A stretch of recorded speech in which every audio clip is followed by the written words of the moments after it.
Masyarakat Minahasa Utara telah sejak lama memanfaatkan hasil bahari sebagai sumber penghidupan. Kawasan mangrove dan juga karang-karang di Desa Darunu menjadi habitatnya bagi belut laut atau morea. Ketika surut kering, nampak hamparan karang di bibir pantai Darunu. Momen inilah yang dimanfaatkan warga setempat untuk mencari hewan laut. Biasanya dia suka ngumpet di balik batu. Jadi pas ada langsung ditembak pakai jubi. Di saat air hampir kering, biasanya ikan akan berenang kembali ke laut dalam. Namun, belut justru mencari tempat persembunyian di antara lubang ataupun karang yang masih tergenang air. Ini kalau siang hari kayak gini memang dia banyaknya ngumpet di bawah, di balik batu karang. Sama seperti ikan karakternya. Kalau siang-siang dia lebih banyak nyari tempat yang adem.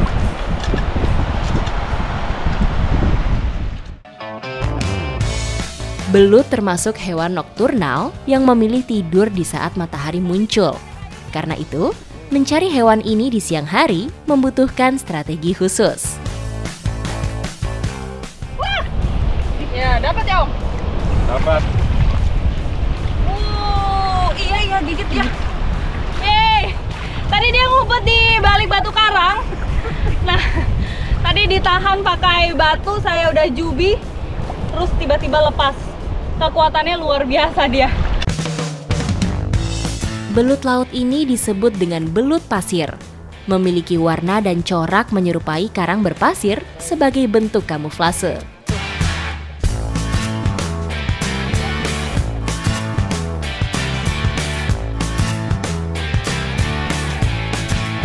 Wah, tuh. Jadi penyerangannya dia itu dari giginya, dia gigit. Wih, kekuatannya dari gigi. Wah, jadi harus hati-hati kita pegangnya. Hewan ini hidup di kedalaman yang bervariasi, mulai dari 0 sampai 50 meter. Dapat! Tahan di besi, Mbak. Wah! Dapat besar! Jarang-jarang nih bisa dapat ukurannya yang sebesar ini. Karena biasanya kalau siang hari itu dia banyak ngumpet di balik batu. Kalau malam mungkin dia banyak berkeliaran. Tapi ini kita bisa dapat. Mungkin dia lagi terjebak di batu. Terjebak, dia lagi melindungi diri.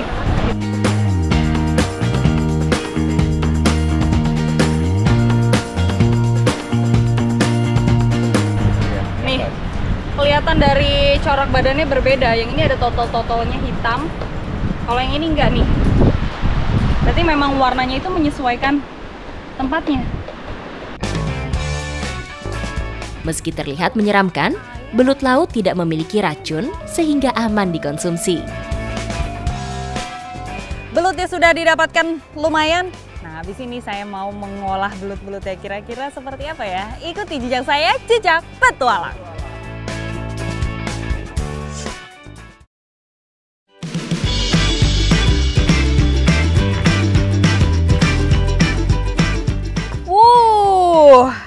Ini sekarang belutnya mau diolah menjadi rempah-rempah woku yang dimasak dalam bambu. Jadi ini sekarang saya mau potong-potong dulu supaya nanti muat dimasukin bambu dan bumbunya meresap pastinya. Menghilangkan lapisan lendir pada belut cukup menggunakan perasan jeruk nipis. Kandungan asamnya dapat meluruhkan lendir dengan mudah. Setelah bersih, belut siap dicampurkan dengan bumbu woku.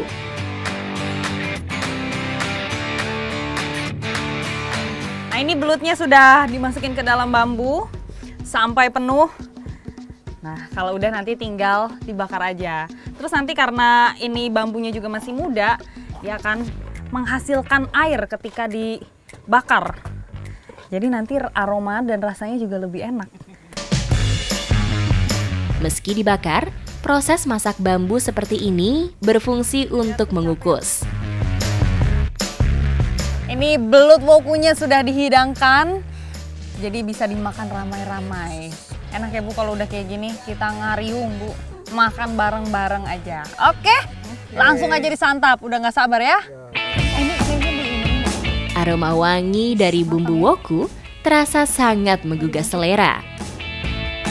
Hidangan khas Sulawesi Utara ini dikenal memiliki rasa gurih, pedas, dan lezat dari beragam rempah yang digunakan. Om, ini dia punya rasa enak sekali. Mantap. Luar biasa rasanya, ternyata enak banget. Dagingnya itu lembut banget.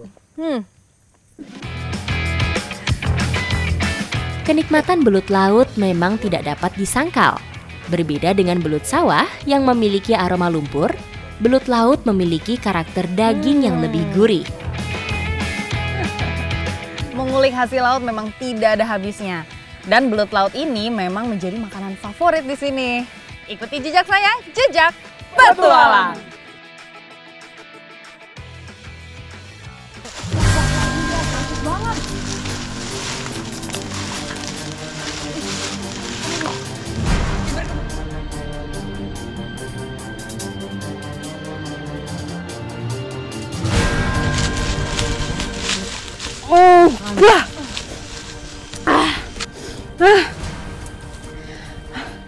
Benar-benar di luar prediksi.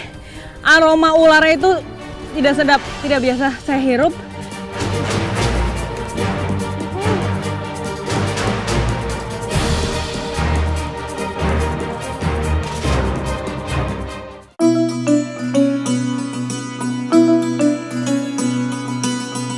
Alam Sulawesi Utara melahirkan para pemburu ulung, termasuk di daerah perbukitan Minahasa Tenggara.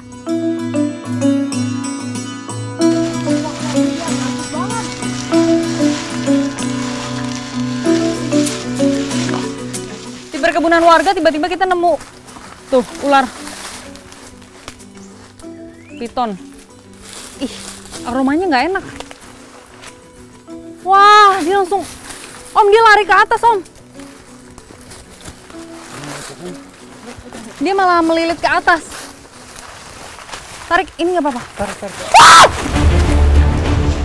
Secara sigap, naluri para pemburu langsung mencoba menangkap ular berukuran besar ini. Kalau sudah nemu ular, itu bisa jadi hari keberuntungan mereka.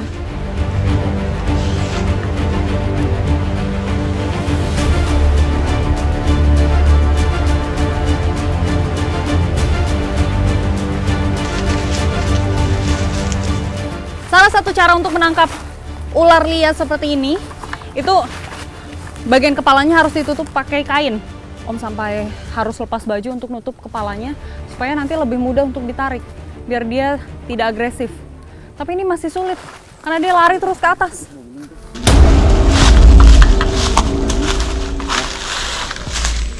Wih, tenaganya kuat banget. Kuat dia nih. Ah, itu kepalanya di situ.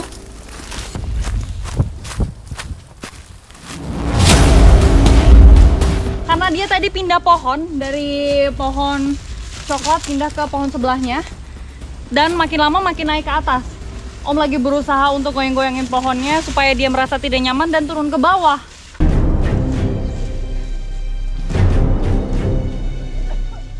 Ular sanca kembang seukuran ini lazim ditemukan di atas pohon.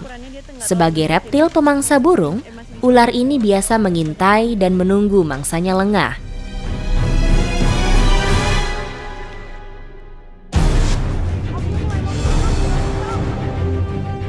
Memiliki otot lilitan sebagai pertahanan diri, piton mencengkram batang pohon dengan sangat kuat.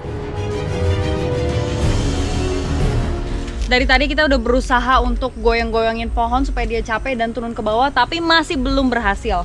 Om punya cara untuk menjerat bagian kepalanya, terus nanti ditarik. Perlahan namun pasti, jerat berhasil masuk ke kepala ular.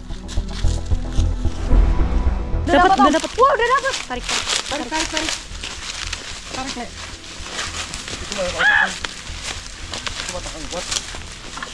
Badannya kuat banget itu dia menggerak.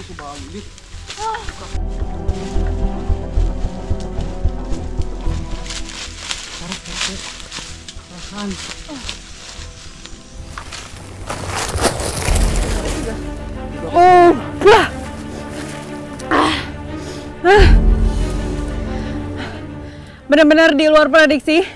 Aroma ularnya itu tidak sedap, tidak biasa saya hirup. Kami cukup kesulitan saat menariknya.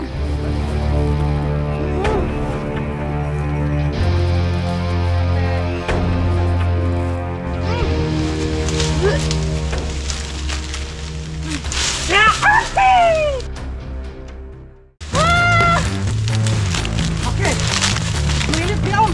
Nggak apa-apa, asal dapat. Akhirnya, ular berhasil kami tangkap. Puas sekali rasanya, karena kami tidak pulang dengan tangan kosong.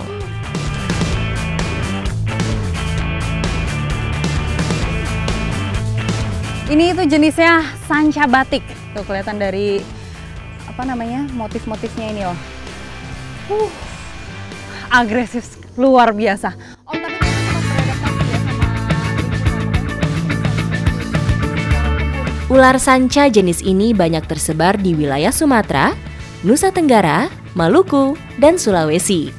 Orang Minahasa biasa menyebutnya patola.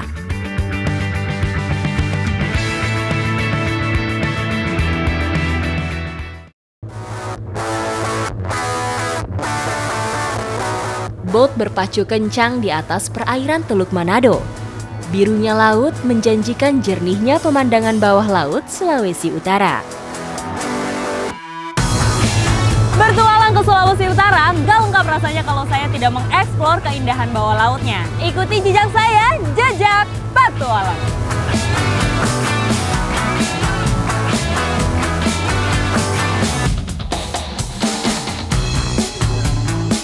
Ini kita udah bersiap-siap untuk turun di titik pertama, yaitu Molas Shipwreck. Nanti kita turun bertiga. Dan tadi juga udah sempat diaba-aba bagian mana aja yang mau kita kunjungi. Oke, let's go untuk start explore bawah laut.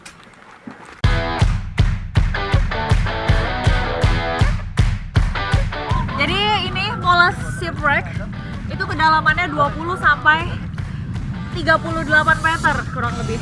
Karena dia bentuknya miring. Jadi nanti kita mau explore di bawah dan memang nggak bisa sembarangan, harus yang license-nya minimal advance untuk bisa menyelam di sini.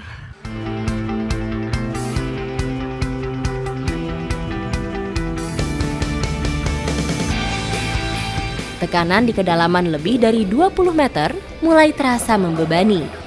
Namun seakan terlupakan begitu kami disambut gagahnya kapal Molas. Kapal pengangkut barang Belanda ini telah karam sejak tahun 1942. Menjadi saksi perjalanan Perang Dunia II dan masih bertahan hingga kini. Bangkai kapal yang telah berpuluh-puluh tahun bertengger telah menjadi media hidup berbagai biota laut.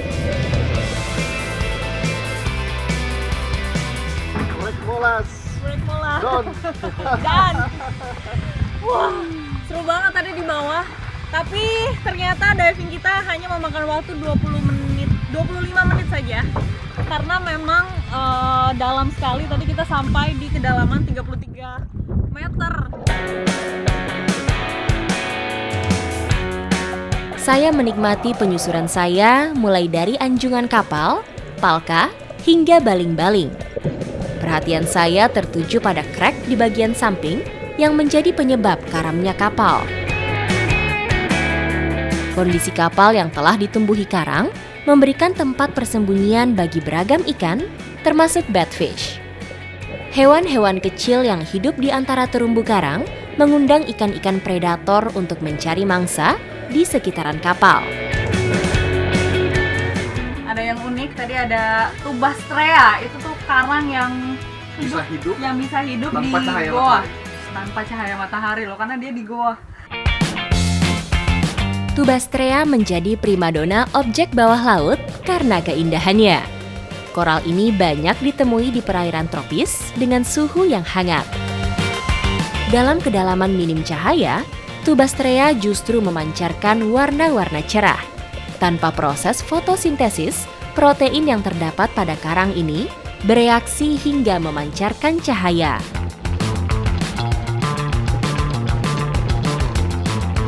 Tadi kita turun dari kedalaman 20 meter, mulai masuk. Jadi kayak berada di lorong waktu memang.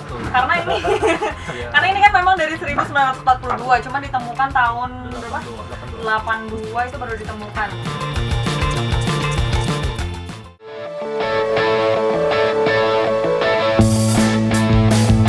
Titik penyelaman kedua ada di muka kampung pesisir Teluk Manado. Dengan luas mencapai hampir 90.000 hektar, Bunaken menyajikan wisata bahari bak surga bawah laut.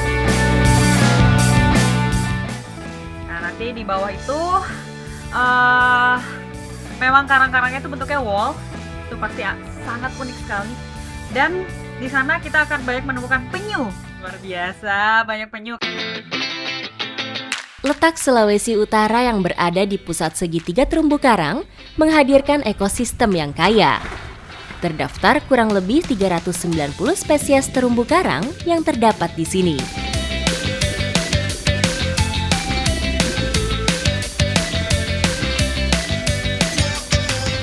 Begitu memasuki dalam laut, saya sudah disambut penyu yang sedang berenang bebas. Menyelam lebih dalam lagi, saya disuguhkan pemandangan yang berbeda. Tebing atau tembok karang ini terbentuk secara alami karena aktivitas gunung api purba. Begitu indahnya hingga mendapat julukan Underwater Great Walls.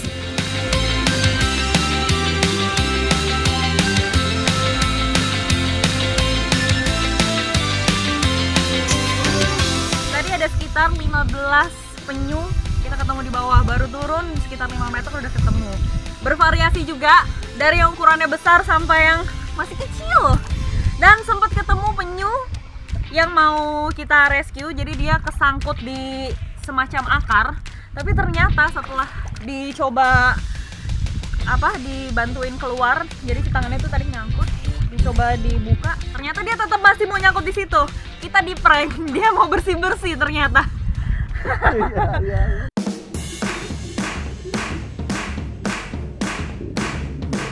Jenis penyu yang lazim ditemui di kawasan ini antara lain penyu hijau dan penyu sisik atau hawksbill.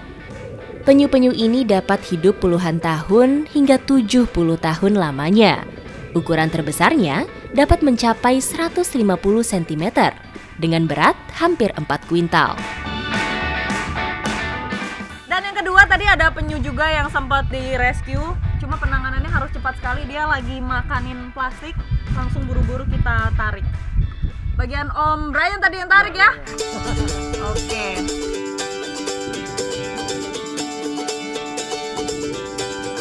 Sampah plastik menjadi salah satu penyebab kematian penyu. Bentuk sampah plastik transparan menyerupai makanan utama penyu, yaitu ubur-ubur. Seru dan merasa beruntung sekali saya bisa diving di salah satu wall terbaik di Indonesia dan sudah terkenal di mancanegara, di Bunaken pastinya.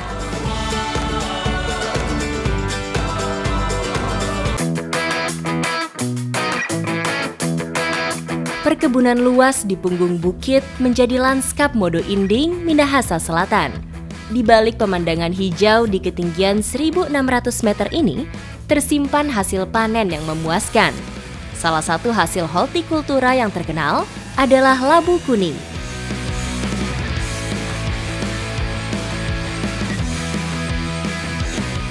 Wah!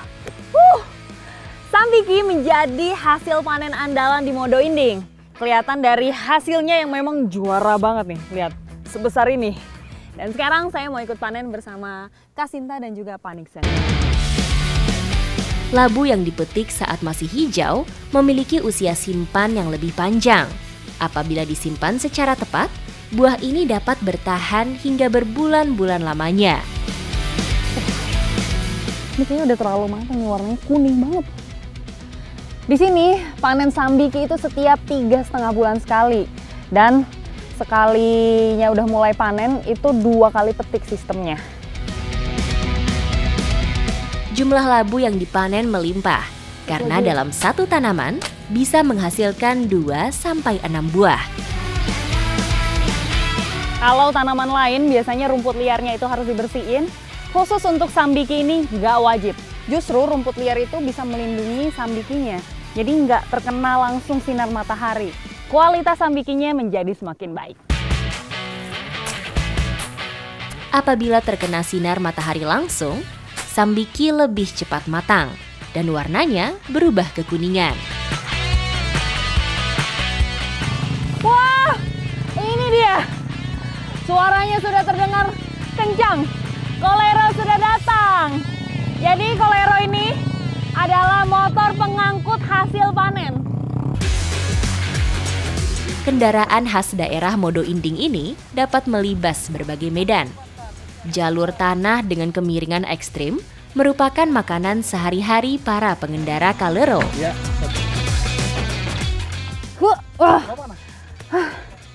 Jadi memang ini karena penopangnya hanya balok yang panjangnya kurang lebih 2 meter, makanya sambikinya ini harus disusun rapih supaya nanti pada saat kaleronya berjalan itu tidak jatuh-jatuh.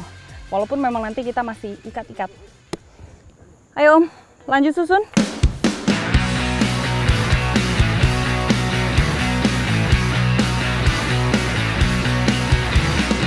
Sambikinya sudah tersusun rapi di atas kalero dan siap untuk dibawa ke tempat penjualan. Tapi, Abang, saya mau ikut naik di sini ya. Abang, aman kan bawa saya? Aman. Aman ya? Saya mau ikut ke sana, jadi mau nebeng, Bang. Tidak hanya mengangkut hasil panen, biasanya para pemanen ikut menumpang di atas kalero. Di tangan ahlinya, motor melaju kencang meski membawa beban berat. Akhirnya sampai juga di tempat penjualan. Nah sekarang kita mau pindahin sambikinya dulu nih. Biasanya para pembeli luar daerah membeli dan mengangkut sambiki langsung dari tempat timbunan seperti ini. Sambil ditimbun, sambil disortir juga antara yang besar dan juga yang kecil nih.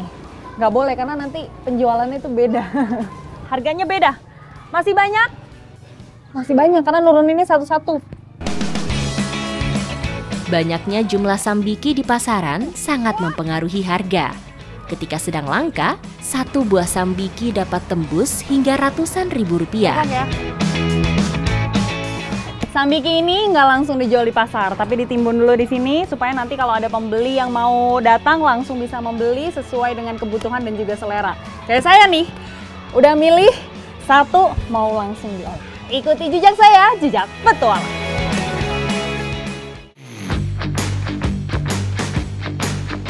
Bagi masyarakat Sulawesi Utara, khususnya Manado, sambiki tidak dapat dilepaskan dari keseharian.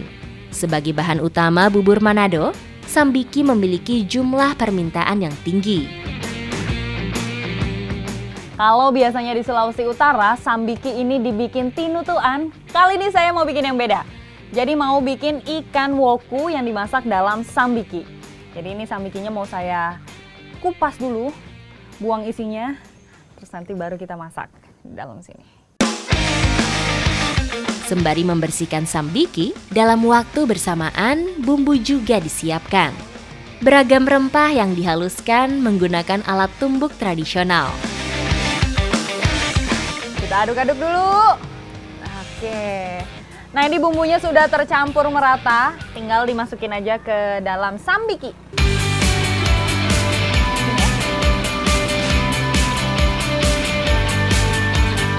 Sambiki berukuran besar seperti ini dapat dimanfaatkan sebagai wadah. Lauk yang dimasak di dalamnya memiliki campuran rasa manis khas labu kuning. Jadi nanti ini sambikinya dibakar. Nah, baru nanti ikannya matang di dalamnya. Panas yang terperangkap di dalam sambiki dapat mengukus daging ikan. Namun butuh waktu lama agar hidangan ini benar-benar matang. Jadi anget ya Kak. Pas banget nih di dataran tinggi kayak gini. Masaknya sambil bikin perapian, cocok banget. Jadi sambil menghangatkan badan. Api unggun telah menjadi bara, menandakan sambiki sudah matang. Kami segera mengeluarkan labu dari lubang yang kami buat. Sambiki dapat dimanfaatkan sebagai alternatif karbohidrat. Pengen langsung nyobain dulu nih sambikinya. Waktu memasak yang tepat membuat sambiki memiliki tekstur terasa pas. Tidak lagi keras, namun tetap tidak mudah hancur. Dan teksturnya juga lembut banget seperti ubi.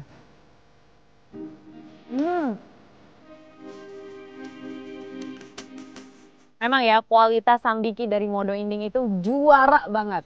Selain bisa diolah menjadi kuliner yang khas, bisa juga nih dinikmati dengan cara yang unik. Ikuti jejak saya, Jejak Petualang.